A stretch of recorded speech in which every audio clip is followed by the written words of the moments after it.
Aujourd'hui, je veux continuer mon message sur la puissance du nouveau départ. Oui, je vous ai dit, le thème c'est 8 dimensions pour un nouveau départ. Je prends la parole de Dieu, s'il vous plaît, dans 1 Chroniques chapitre 15, le verset 21. 1 Chroniques chapitre 15, le verset 21.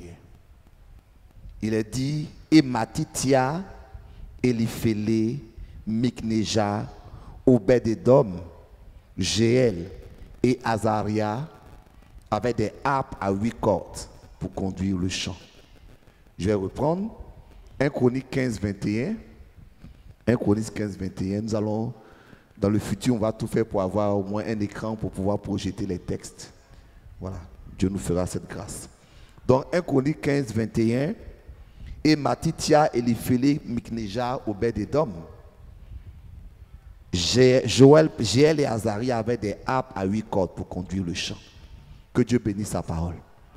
La harpe à 8 cordes est un instrument particulier. Dans plusieurs endroits de la Bible, on parle de la harpe à 8 cordes. Et cette harpe-là, sa caractéristique, c'est le fait que le chiffre 8 apparaît. Le chiffre 8 n'est pas anodin. Dans le cas d'espèce, il s'agissait du fait que, après que l'arche de l'Alliance se soit promenée partout, finalement, l'arche allait trouver une place dans le temple de Dieu. Et les gens étaient tellement contents qu'ils n'ont pas sorti n'importe quel instrument. Ils ont sorti la harpe à 8 cordes. Parce que 8 signifie un nouveau départ. Parce que pour eux, le fait que finalement, l'arche allait trouver sa place dans le temple était pour eux un nouveau départ. C'est une façon d'oublier ce qui s'était passé dans le passé et considérer que Dieu donnait à quelqu'un une nouvelle chance. Dis Amen. Je veux croire que quelqu'un va recevoir une nouvelle chance de la part de Dieu ce matin. Vous savez, 8 est particulier. En fait, tous les chiffres que tu vois dans la Bible ont un sens. Il n'y a pas de chiffre dans la Bible qui n'ait pas de sens. Je vous ai parlé de plusieurs sens, mais le mois passé, je parlais du chiffre 7. Et je veux dire que le chiffre 7, c'est le chiffre 7 de la perfection, mais de ce qui est complet. Dis Amen. Quand quelque chose est complet, fini, on emploie le chiffre 7. C'est complet, non pas dans le mauvais sens. C'est-à-dire, on va voir 8, c'est la résurrection de la nouvelle, un nouveau départ. Mais ça ne veut pas dire que l'ancien était mauvais. Amen, amen. Ça veut dire simplement que l'ancien est fini. Et qu'il faut construire un nouveau. Ce n'est pas parce que l'ancien est mauvais que Dieu donne un nouveau. C'est parce que l'ancien est fini. Amen. Quelle que soit la beauté de l'ancien, ça finit. Vous voyez, 7, c'est ce qui est complet. C'est pourquoi il y a 7 jours dans la semaine. On va lundi, mardi, mercredi, jeudi, vendredi, samedi, dimanche. Et puis après, on considère que la semaine est finie. Et comme la semaine est finie, on recommence à un lundi. Le lundi, c'est le 8e jour. Dis Amen. Ça ne veut pas dire que l'ancienne semaine était mauvaise ou bonne. Ça veut dire simplement qu'on est dans une nouvelle semaine. Et c'est la même chose quand on chante pour les musiciens. Tu fais Do, Ré, Mi, Fa, Sol, La, Si. Ça fait 7. Et quand tu dis Do après, hein, fais ça pour nous. Il faut faire Do, Ré, Mi, Fa, Sol, La, Si, Do, La.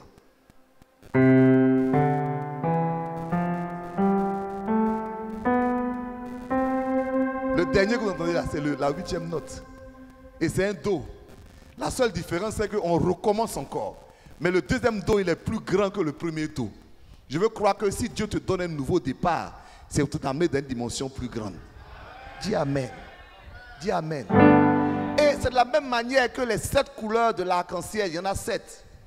Ça parle du rouge au violet. Et quand tu dépasses le violet, tu rentres dans la 8e couleur. Et ça s'appelle l'ultraviolet. Et tout le monde ne voit pas l'ultraviolet. Amen. Pour voir l'ultraviolet, c'est que tu as changé de race. Mais c'est pas ça. Tu as changé de race. C'est-à-dire que tu es dans une dimension que tu n'avais pas avant. Donc le but du niveau de départ, c'est d'amener quelqu'un dans une dimension supérieure. Je veux entendre la main de quelqu'un. Et c'est pour ça que le chiffre 8 apparaît à divers endroits de la Bible. Et je veux vous trouver 8 d'entre eux et leur signification pour votre vie et la mienne. D'abord, le chiffre 8 apparaît l'une des premières fois dans l'Ancien Testament, lorsque il s'est agi pour Dieu de construire un nouveau monde. Et c'est pour ça, 8 signifie un nouveau système. Dis Amen. Un nouveau monde. Pourquoi est-ce que Dieu doit construire un nouveau système? Un nouveau monde. Mais à la place du mot système là, mais foyer, mais finance, mais travail, mais ministère. Ça veut dire que le système là, la manière dont tu gères ton foyer, il peut arriver qu'à un moment Dieu va changer. La manière dont tu gères tes finances, il faut arriver à un moment que Dieu veuille changer. La manière que tu veuilles gérer ton ministère, il faut arriver à un moment que Dieu veuille changer. Pourquoi est-ce que Dieu change de système? À cause d'un phénomène qui s'appelle l'entropie. Dis avec moi l'entropie. Voilà, ceux qui disent les systèmes savent que tout système perd de l'énergie avec le temps. C'est la nature du système. Vous avez un système qui est maintenu, se détériore. C'est la vie. Et pensez à toutes les choses de votre vie. Pense à ton travail, pense à ton ministère, pense à toi-même. Tout ce que tu fais de la même manière, au bout d'un certain temps, perd la qualité. Je n'ai pas entendu Amen, mais je veux que tu te rendes compte de ça. C'est vrai, mais c'est faux. Donc, au bout d'un moment, Dieu doit changer le système. Et il s'est trouvé qu'il y a un homme qui s'appelait Métouchéla, ou encore Mathusalem, comme tu veux. On dit Mathusalem, on dit Métouchéla, c'est la même personne. Et il se trouve que Mathusalem ou Métouchéla était le 8e patriarche à partir de Adam. Et donc Dieu devait changer de système. Et c'est pourquoi son nom était prophétique. Métouchéla veut dire à sa mort, il arrivera. Mais vous savez, l'être humain que nous sommes n'aime pas le changement de système. On n'aime pas ça. Donc, Métouchéla, ou même Mathusalem, est l'homme qui a vécu le plus longtemps sur la terre. Pourquoi? Parce que tous ceux qui sont autour de lui ne veulent pas que Métouchéla meure. Pourquoi? Parce qu'à sa mort, il arrivera. Dieu aussi n'a pas dit il arrivera quoi? Donc les gens sont inquiets. Quand Métouchéla, tous ont dit, hey, viens ici, viens ici, viens ici. À ta mort, il arrivera. Mais il a bien fallu que Métouchéla meure. Pour que Dieu envoie le déluge, qui était peut-être une sorte de punition, mais ce qu'il faut comprendre, c'est que c'était un nouveau monde que Dieu créait. Et c'est pour ça que lorsque le déluge a eu lieu, il y a 8 personnes qui sont sorties de l'arche. C'est un symbole pour dire que c'est un nouveau départ. C'est comme si la semaine est finie, une nouvelle semaine commence. Je veux prophétiser. Si quelque chose est passé dans ta vie, que ça donne lieu à quelque chose de plus glorieux. S'il te plaît, ne t'accroche pas forcément au passé. Amen. Ne t'accroche pas forcément. Je disais dimanche passé que Dieu, des fois, doit faire mourir notre Métouchéla. Amen. Parce que notre Métouchéla, on y tient tellement que nous, on ne va jamais le laisser mourir. On va lui donner tous des comprimés. On va lui donner des potions. On va lui donner, en tout cas, Métouchéla, il faut vivre. Parce qu'il arrivera quoi? Je ne sais pas. Donc je préfère le présent que je connais au futur que je ne maîtrise pas. Et pourtant Dieu doit t'envoyer dans un futur plus glorieux. Et c'est pour ça que Dieu dit à Abraham, il dit, quitte ta maison, quitte ce que tu sais. Je vais t'envoyer dans un lieu que tu ne connais pas. Tu vas passer de Abraham, un père élevé, à Abraham, le père d'une multitude. En fait, Abraham était déjà béni. Abraham était déjà élevé. Abraham était déjà une autorité, mais Dieu voulait qu'il devienne Abraham. C'est-à-dire que de lui sortent beaucoup de choses. Il y a des choses qui sont en toi. Et il faut que Dieu t'utilise pour bénir d'autres vies. Et il doit te faire passer à une dimension supérieure. Dis Amen. 8, c'est le symbole d'une nouvelle alliance. Parce que Dieu dit, voici l'alliance que je fais à mon peuple. Tous les mâles seront circoncis le 8e jour. Pas le 7e, pas le 6e, mais le 8e jour. Parce que quand Dieu t'envoie dans une dimension supérieure, de gré ou de force. Bon, je vais entendre toi, Amen. De gré ou de force. De gré quand toi-même tu changes de système, ou de force quand Dieu détruit ton système. Quand Dieu détruit tes certitudes, quand Dieu t'envoie dans l'inconnu, c'est le moment de changer de système. Mais tu n'aurais pas voulu de toi. Donc le degré de force, c'est que Dieu attend de toi que tu fasses une nouvelle alliance avec lui. En d'autres termes, une nouvelle façon de l'adorer. Une nouvelle façon de le prier. J'en ai parlé dimanche passé, donc je vais avancer parce que j'ai d'autres choses à dire. Donc 1, 8 est le symbole du changement de système. 2, 8 est le symbole d'une nouvelle alliance. 3, 8 est le symbole de la puissance de la résurrection. Parce que la Bible dit que le premier jour de la semaine, ça c'est un calcul qu'on connaît, mais en fait le fameux premier jour était le lendemain d'un sabbat. Donc en fait c'est un 8e jour. Donc Jésus est ressuscité le 8e jour. C'est pour ça qu'on parle souvent des nombres, on dit 8 c'est le chiffre de Jésus. Parce que Jésus est ressuscité le 8e jour.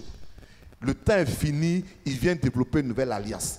Et tout ce qui est mort dans ta vie doit ressusciter lorsque tu laisses la puissance d'un nouveau départ venir dans ta vie. Vous avez la puissance d'un nouveau départ à la capacité de prendre ce qui est mort, le rendre vivant. Parce qu'avec le temps, il y a des choses qui meurent en toi.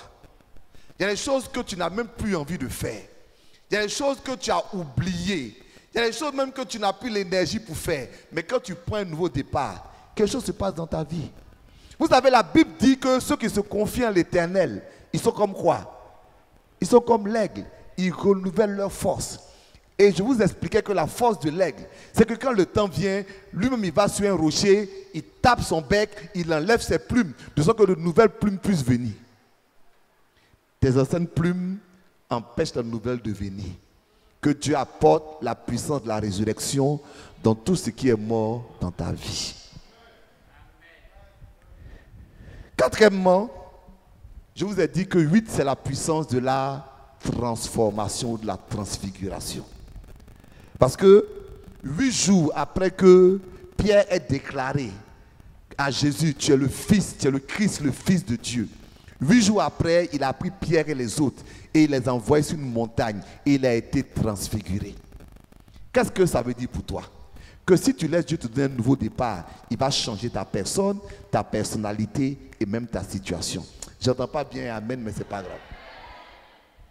Reçois la grâce du nouveau départ. Reçois la grâce du nouveau départ. Reçois la grâce d'un changement de système. Amen. Reçois la grâce d'une nouvelle alliance. Reçois la grâce de la résurrection. Et reçois la grâce de la transfiguration. J'en ai parlé dimanche passé. Donc je vais maintenant essayer de voir les 4 points suivants. Dis avec moi une nouvelle révélation. Une nouvelle révélation. Vous pouvez lire ça dans Jean chapitre 20, le verset 26. On dit 8 jours après, les disciples de Jésus étaient de nouveau dans la maison. Et Thomas se trouvait avec eux. 8 jours après la mort de Jésus, c'est là que Thomas a eu une nouvelle révélation de Jésus. Dis amen. Vous savez, les gens pensent que Thomas n'aimait pas Jésus. Ce n'est pas vrai du tout. Lorsque Jésus est parti justement, comme notre frère le disait, prier pour Lazare avec Marthe, dans la ville de Marthe et Marie, les disciples ont dit à Jésus, les gens voulaient te tuer et puis tu retournes, ne va pas. Et qu'est-ce que Thomas a dit? Thomas a dit, allons-y. Nous sommes prêts à mourir avec lui. Donc Thomas était prêt à mourir pour Jésus. Donc Thomas aimait Jésus. Thomas croyait en Jésus. Mais Thomas ne pensait pas que Jésus pouvait ressusciter. Amen. Tu peux aimer Dieu. Tu peux connaître Dieu. Tu peux t'attacher à Dieu. Mais il y a un niveau de la divinité de Dieu que tu ne vas jamais atteindre si Dieu ne te met pas dans un nouveau départ. Jamais. Si tu ne fais pas sortir de la situation dans laquelle tu es habitué pour te mettre dans une dimension supérieure que tu ne maîtrises pas, tu ne vas pas connaître Dieu dans une autre dimension. Ta révélation de Dieu sera limitée à ce que tu connais. Oh, Dieu a besoin de t'amener dans une nouvelle relation et une nouvelle révélation. Ce matin, quand je priais pour le message, Dieu m'a dit quelque chose. Je dis, ah bon? Il dit, mon fils, toute révélation a une date de péremption. Il dit, comment ça? Il dit, personne ne peut s'accrocher à une révélation d'il y a 10 ans et penser que cette révélation va s'accomplir aujourd'hui comme dans 10 ans. Pour plusieurs raisons. La première raison, on dit, on ne connaît qu'en partie. Donc quand Dieu t'a parlé il y a 10 ans, il ne t'a pas tout dit. Il ne t'a pas tout dit. Amen. Quand il a appelé Abraham, il dit, va dans un pays que je te montrerai. Il n'a pas dit, va à Canaan. C'est au fur et à mesure qu'Abraham est en train d'avancer que Dieu dit, bon, tourne à droite, tourne à gauche. Donc ta révélation que Dieu te donne est une révélation qui a une date de péremption. Si tu t'assois sur la révélation d'avant-hier pour bâtir ta vie, tu vas voir que tu ne vas pas atteindre le but de Dieu. Mais à chaque étape, tu dois demander à Dieu, où je suis arrivé là? Qu'est-ce que tu attends de moi? Où je suis arrivé, qu'est-ce que tu attends de moi? Qu'est-ce que tu veux de moi? Où est-ce que tu attends que je tourne? Alléluia. Quand j'étais, merci maman, quand j'étais jeune et que je me suis converti, je voulais être évangéliste. J'étais convaincu, je me voyais dans mes rêves, je me voyais devant des foules en train de prêcher. Et j'étais tellement efficace dans l'évangélisation que dans l'église où j'étais, on m'a mis responsable du département d'évangélisation. Et pour moi, si tu me disais que j'allais être pasteur un jour, j'allais dire que tu es contre moi. Oui, c'est le métier que je détestais le plus sur cette terre. Je trouvais que les hommes sont trop compliqués. Et j'étais convaincu que j'allais être évangéliste. Tu me parles de dirigeants et j'ai dit jamais. Et je me développe ma vie chrétienne et à un moment Dieu me dit, il faut être pasteur. Il dit, mais Seigneur, ça c'est quelle histoire? Et je me battais avec Dieu et Dieu m'a donné un texte. Il dit, et pour t'obéir, je n'ai pas refusé d'être pasteur. Il dit, bon Seigneur, moi je n'aime pas la désobéissance. Donc pour t'obéir, je vais être pasteur. Je commence à être pasteur. Je m'occupe d'église. Je gère une église. Le long du chemin, Dieu me dit, tu vas ouvrir plusieurs églises. Et là, Dieu me dit, tu vois, non, en fait, l'évangile qui était en toi là n'est jamais parti. Mais je voulais que tu sois pasteur. Pour que non seulement tu gagnes des âmes, mais que tu ouvres des églises. En d'autres termes, un moment de mon chemin, je n'ai plus compris Dieu. Mais Dieu, lui, se comprenait. Ce que tu crois savoir, tu ne le sais pas. Ce quoi tu t'accroches, c'est peut-être une partie de la vérité. Et c'est pourquoi je dis toute révélation a une date de péremption. Le nouveau départ nécessite une nouvelle révélation. Si ton entreprise est en train de s'écrouler, ne dis pas, Seigneur, tu m'as dit de faire ça et ça ne marche pas. Tu m'as dit de faire ça, ça ne marche pas, mais aujourd'hui tu me dis de faire quoi? Il faut que je sois attentif à ce que Dieu me dit au moment T. Non pas ce que Dieu m'a dit il y a 10 ans. Est-ce que je parle à quelqu'un? Je proclame dans ta vie que tu reçois la grâce d'une nouvelle révélation. Comme Thomas a reçu cette grâce-là. 8 jours après, Dieu s'est révélé à lui. Une nouvelle fois. Pour qu'il connaisse Dieu dans une nouvelle dimension. Il aimait Jésus. Il était prêt à mourir pour Jésus. Mais lui ne pouvait pas croire que Jésus pouvait ressusciter. Des fois, il y a des choses que tu sais de Dieu, mais il y a des choses que tu n'as jamais expérimentées. C'est la vérité. Et il y a des témoignages là, ce n'est pas tout on raconte. Qui va dire Amen avec moi? Bien, président. Ce n'est pas tout on raconte. Si tu n'as jamais été confronté à payer une facture demain, et puis tu n'as pas l'argent aujourd'hui, tu ne vas pas savoir que Dieu peut donner l'argent à 23 heures pour un miracle de 6 heures du matin. Le Dieu auquel tu es habitué, il faut que tu l'as sur ton compte pour agir. Donc, quelquefois, Dieu va permettre que ton compte, c'est-à-dire, il crée même la situation, il faut payer facture demain, tu n'as pas l'argent aujourd'hui. Tout ce que Dieu veut, c'est que tu expérimentes une nouvelle façon de Dieu. Toi, tu penses que Dieu t'attaque. Il veut te donner une nouvelle dimension. Une nouvelle révélation. Reçois la grâce de la nouvelle révélation. Pardon. Dis Amen. 8. Que Dieu te bénisse. 8, c'est le chiffre d'une nouvelle intimité. Ézéchiel 40, 31. Ézéchiel a la révélation d'un temple spirituel. Non pas le temple qui est bâti par Salomon, c'est un temple qui voit dans le ciel. Et ce qui est frappant dans ce temple qui voit dans le ciel, je lis, il est dit, Ézéchiel 40, 31, les vestibules de la porte aboutissaient au pavé extérieur. Il y avait des palmes sur les poteaux et 8 degrés pour y monter. 8 degrés, ça veut dire qu'il y avait 8 marches. Donc, pour rentrer dans la présence de Dieu, il y a 8 marches. Non pas dans le temple physique, mais dans le temple spirituel.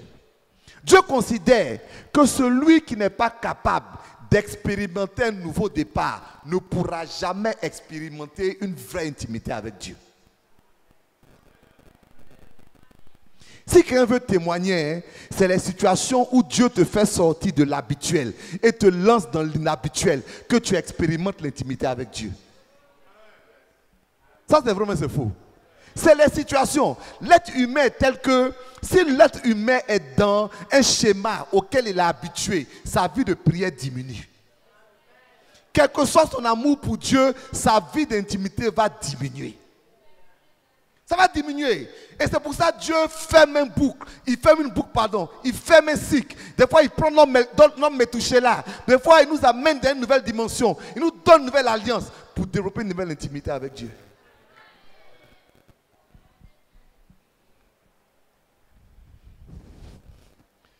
J'ai souvent, excusez-moi, je vais être un peu personnel. Et je ne sais pas si je devais dire ça, mais bon. On m'a dit quand tu prêches, il faut souvent parler de toi, de tes expériences. Moi, j'aimais prier, hein. J'aimais prier. Mais il s'est trouvé que pour des raisons particulières, j'étais à Sikensi et j'étais un peu séparé de ma famille pendant longtemps. Vous voyez, non? Quand c'est comme ça, là, même le sommeil devient difficile. Donc, au début, comme je ne dormais pas beaucoup, il y avait la télévision, etc. Puis je dis, mais j'ai fait quoi avec la télévision? Au de la télévision les nuits, là, pourquoi je ne prie pas? Et c'est comme ça que ma vie de prière nocturne a pris une nouvelle dimension. Ça, j'ai commencé à me réveiller à 4 heures, me réveiller à 3 heures. Et jusqu'à présent, de cette période-là, j'ai maintenu cette situation où moi, je ne peux plus dormir qu'à matin. Je me suis habitué à ne plus dormir qu'à matin. Mais c'est dans quelle période? Dans une période du challenge. Souvent, pour que tu puisses apprendre à prier, Dieu va créer une situation. Ou bien je vais inverser. Ou bien toi, crée les situations difficiles pour développer ton intimité. Parce que tu peux créer des situations difficiles pour te plaindre. Alors que tu peux utiliser ça pour développer ton intimité avec Dieu. Alléluia. Ton foyer est mélangé, apprends à prier. Au lieu de continuer à te plaindre de ton mari. Tes affaires sont mélangées. Augmente ta prière. Amen. Dieu me disait un jour, est-ce qu'on est ensemble? Si tu avais lève la main, pardon. Dieu me disait un jour que, mon fils, avec moi, le chemin est plus important que la destination.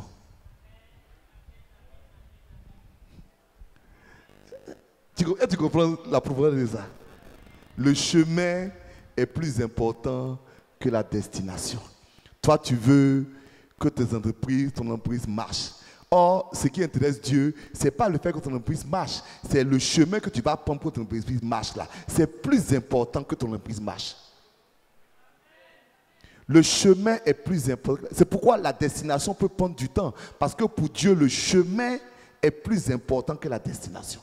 Seigneur, tout ce que je veux, c'est que je veux me marier. Ce n'est pas ça Dieu veut. Dieu dit, comment tu vas faire pour te marier là? C'est ça qui est plus important pour lui que le mariage. Car si tu as pris le mauvais chemin, tu vas construire la mauvaise destination.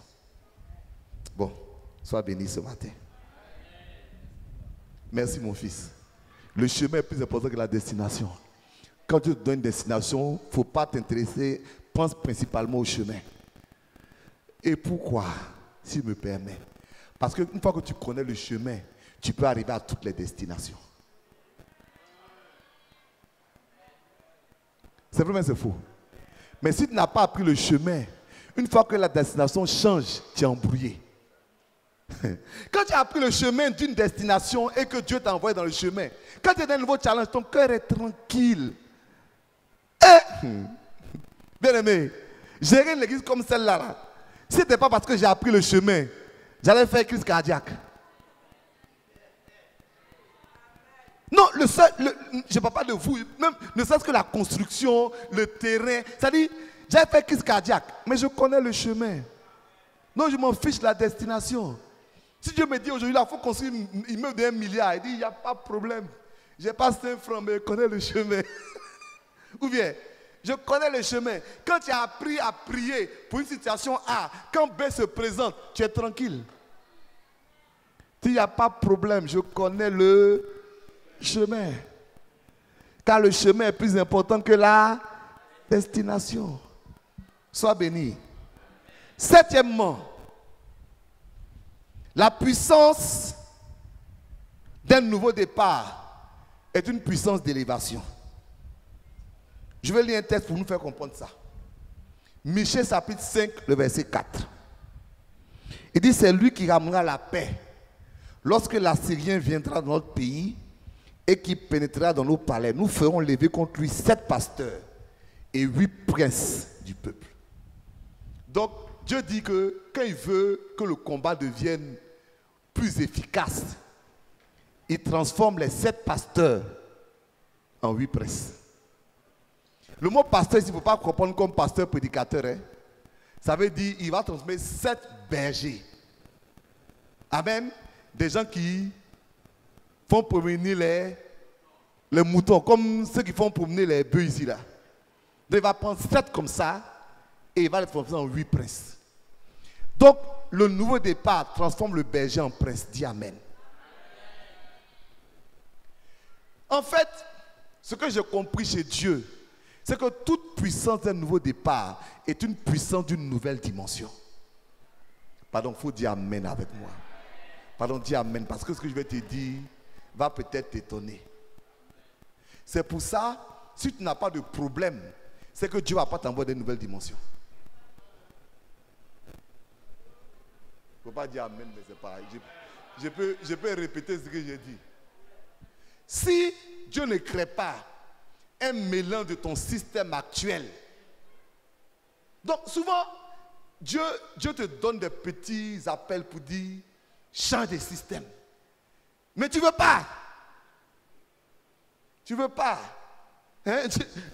Je peux pas m'en aller. Dieu me dit, quitte ton église bâtie, qui a des milliers de personnes à Cocody, et puis viens t'asseoir dans une bourse à Djorobité. Donc j'ai 2 choix. Soit il dit oui Seigneur. Soit Dieu permet qu'un matin, la police vienne et puis ferme l'église de Cocody.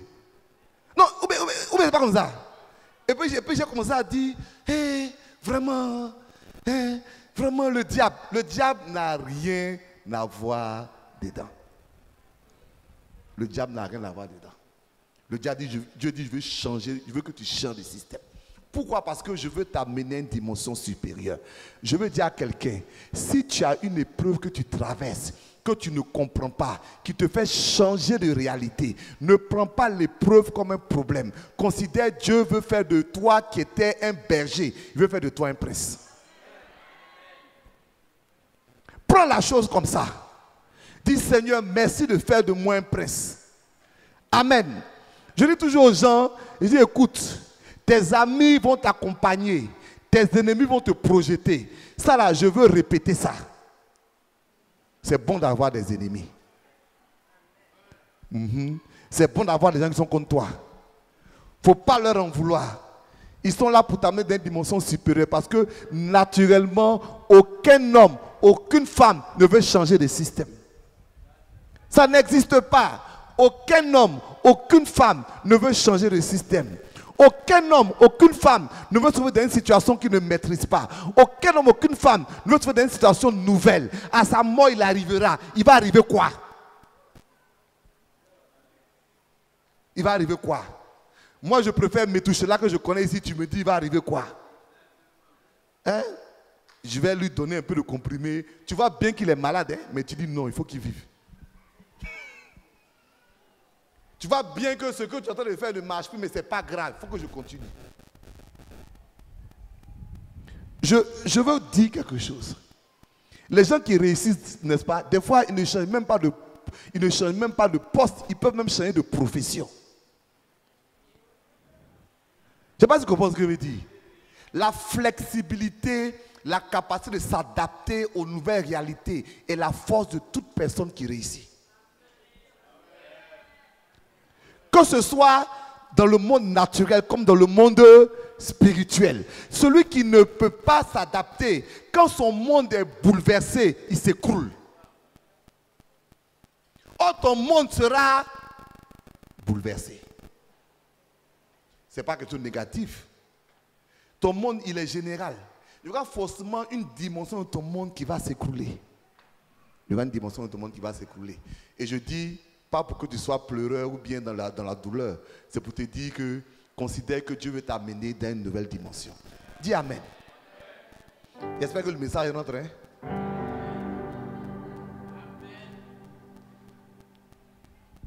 Huitièmement, et pour terminer, le nouveau départ est toujours, pour celui qui sait ce que Dieu veut faire dans sa vie, un moment de célébration et de liberté.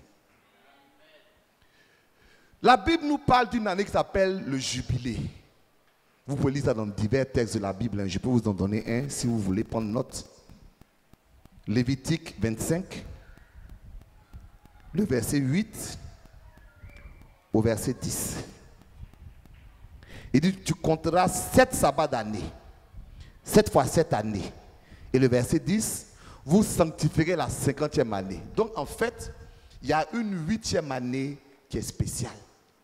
C'est-à-dire, tu prends 7 années, multiplié par 7, ça fait 49. Et la 8e année de ces 7 années. Donc c'est la 8e année suprême. Dis Amen. Cette 8e année est appelée l'année du jubilé. Qu'est-ce qui se passe? Si tu devais à quelqu'un, quels que soient les milliards, quand l'année du jubilé arrive, tu ne lui dois plus rien. Abandonne. Ça, c'était l'économie de Dieu. Donc, mon ami, si tu prêtes l'argent l'année 49, il faut savoir que l'année prochaine, il ne va plus te devoir. Ah, c'est comme ça. Là, tu fais ton calcul en fonction. Il faut te débrouiller. Amen. Il faut te débrouiller. Si tu es esclave, pour une raison ou pour une autre, quand le jubilé arrive, tu es libre. Point. Il n'y a pas de débat. Et ça veut dire quoi? C'est que la puissance d'un nouveau départ doit être pour toi un moment de liberté. Un moment où Dieu détache de ta vie tout ce qui empêchait que ta vie aille de l'avant. Un moment, Dieu met le passé derrière et Dieu te donne un nouveau futur. Et c'est pour ça que en cette année, on sort la harpe à 8 cordes. Parce que c'est un moment de célébration. Je prophétise la vie de quelqu'un. Tiens-toi debout maintenant.